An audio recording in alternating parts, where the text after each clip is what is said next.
Number 7 आ गया। इसमें है कोट थीटा इक्वल्स टू में 7/8 इवैल्यूएट। दो चीज़ों को हमें इवैल्यूएट करना है, फर्स्ट और सेकंड पार्ट पर आएंगे, लेकिन उससे पहले जो भी हमें यहाँ पर वैल्यू दी गई है, हमें तीन चीज़ें परपेंडिकुलर, बेस और हाइपोटेनियस फाइंड कर लेना चाहिए। उसके बाद इजीली इन सब चीज़ों को हम इवैल्यूएट कर सकते हैं। सो सबसे पहले क्या किया जाएगा, जो भी हमें यहाँ पर गिवन है सोल्यूशन में उसी को लिखा जाएगा। सोल्यूशन में हम क्या कर रहे हैं, जो भी हमें दिया गया है ना कोट थीटा, ये हमें दिया गया है 7/8 है। अब यहाँ पर एक बात समझो, कोट थीटा के लिए हमारा रेशो क्या होता है, रेशो जो आखिरी वाला है ये होता है टेन थीटा के लिए। इसका उल्टा कर देंगे, बेस अपॉन परपेंडिकुलर, तो ये हमारा कोट थीटा के इक्वल हो जाएगा। यहाँ पर लिख लेता हूँ बेस अपॉन में परपेंडिकुलर। अब कंक्लूजन क्या निकलता है कि भाई बेस हमारा 7 है और परपेंडिकुलर हमारा 8 है। हाइपोटेनियस अभी भी मिसिंग है, तो हम क्या करते हैं, एक ट्राइंगल बना लेते हैं। भाई ट्राइंगल में हमारा ए बी सी लिख देते हैं। ये हो गया हमारा ए बी, बी पॉइंट पर हमारा 90 डिग्री का एंगल है और सी पॉइंट भी हमने बना दिया। थीटा यहाँ पर हर एक में दिया गया है, हर जगह पर थीटा ही हमें दिख रहा है,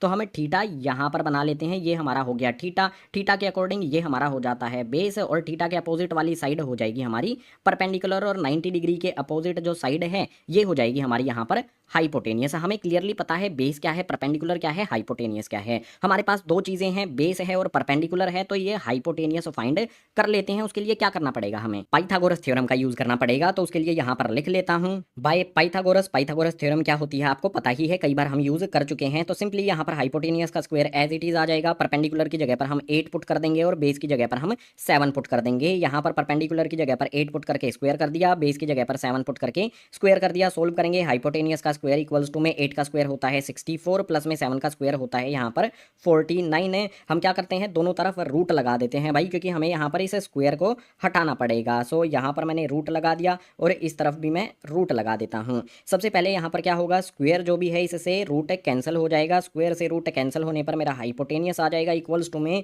रूट के अंदर ही 64 और 49 को ऐड करेंगे तो हो जाएगा 113 है। अब 113 किसी भी नंबर का परफेक्ट स्क्वायर नहीं होता है, तो इसे एज इट इज रहने देंगे, कोई छेड़छाड़ नहीं करेंगे। यानी कि हमारा हाइपोटेनियस यहाँ पर हमने फाइंड कर लिया है। कितना आ गया है हमारा हाइपोटेनियस, इसके सामने हमें लिख देना है रूट 113, यानी कि रूट के अंदर 113। ये हाइपोटेनियस हमने फाइंड किया। हमारे पास परपेंडिकुलर है, हमारे पास बेस है, हमारे पास हाइपोटेनियस है, तो इजीली इन वैल्यूज को अब इवैल्यूएट किया जा सकता है। जो परपेंडिकुलर है वो हमारा 8 है, इनके साथ में लिखते चलेंगे, और बेस हमारा 7 है। ये चीजें हमने यहाँ पर लिख दी। अब सबसे पहले वाले पार्ट पर आएंगे। सबसे पहले वाले पार्ट में क्या है, 1 प्लस में साइन थीटा, 1 माइनस में साइन थीटा। फॉर्मूला आपको याद आ रहा होगा, पोलिनोमियल्स में हमने किया था फॉर्मूला। फॉर्मूला क्या था हमारा, ए प्लस में बी, और उसके बाद क्या था, ए माइनस में बी। ये फॉर्मूला किसका होता है, ए स्क्वायर माइनस में बी स्क्वायर का फॉर्मूला होता है। तो हमें ये कुछ इस फॉर्म में दिया है, ए प्लस बी, ए माइनस बी देख सकते हो, 1 प्लस साइन थीटा, 1 माइनस में साइन थीटा। तो हम इसको इस फॉर्म में लिख सकते हैं, ए स्क्वायर माइनस में बी स्क्वायर की फॉर्म में। तो फर्स्ट वाले पार्ट का सोल्यूशन यहाँ से शुरू होता है। सबसे पहले हम इस पर डायरेक्ट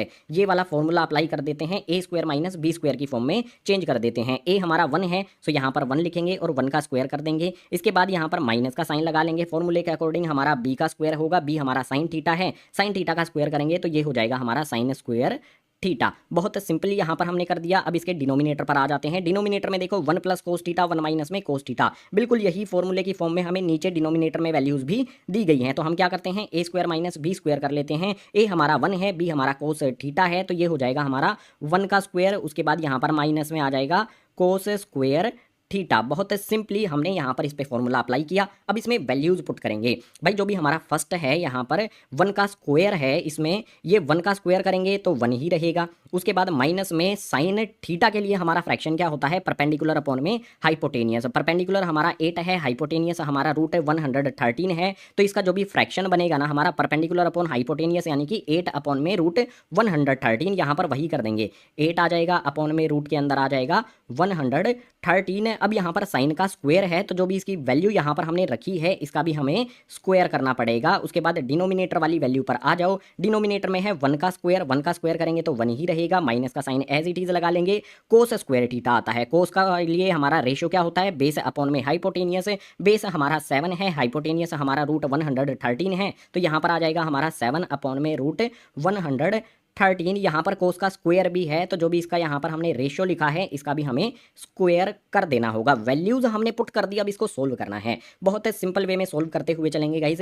1 हमारा एज इट इज यहाँ पर आ जाएगा। सबसे पहले हमारा 1 आ गया, माइनस का साइन लगा लेते हैं। 8 का यहाँ पर स्क्वायर करेंगे तो ये हो जाएगा हमारा 8 8 64। इसके बाद डिनोमिनेटर में हमारा रूट 113 है, इसका स्क्वायर करेंगे। आपको पता है स्क्वायर से रूट कट जाता है तो वैल्यू क्या निकल कर आएगी, 113 आ जाएगी। इसके बाद इसके डिनोमिनेटर पर आ जाएंगे। डिनोमिनेटर में हमारा 1 है, एज इट इज आ जाएगा, माइनस का साइन लगा लेंगे। सबसे पहले जो भी हमारा 7 है इसका स्क्वायर करेंगे तो ये हो जाएगा 49 है, और फिर से डिनोमिनेटर में हमारा रूट 113 का स्क्वायर करना है तो रूट हट जाएगा, 113 आ जाएगा। अब नेक्स्ट स्टेप में क्या करना होगा भाई, हमें एलसीएम लेना पड़ेगा। सिंपल वे में आपको अगर मैं बताऊं तो 113 को इधर 1 में मल्टीप्लाई कर दो। सबसे पहले तो एलसीएम ले लो, एलसीएम हमारा 113 ही आएगा।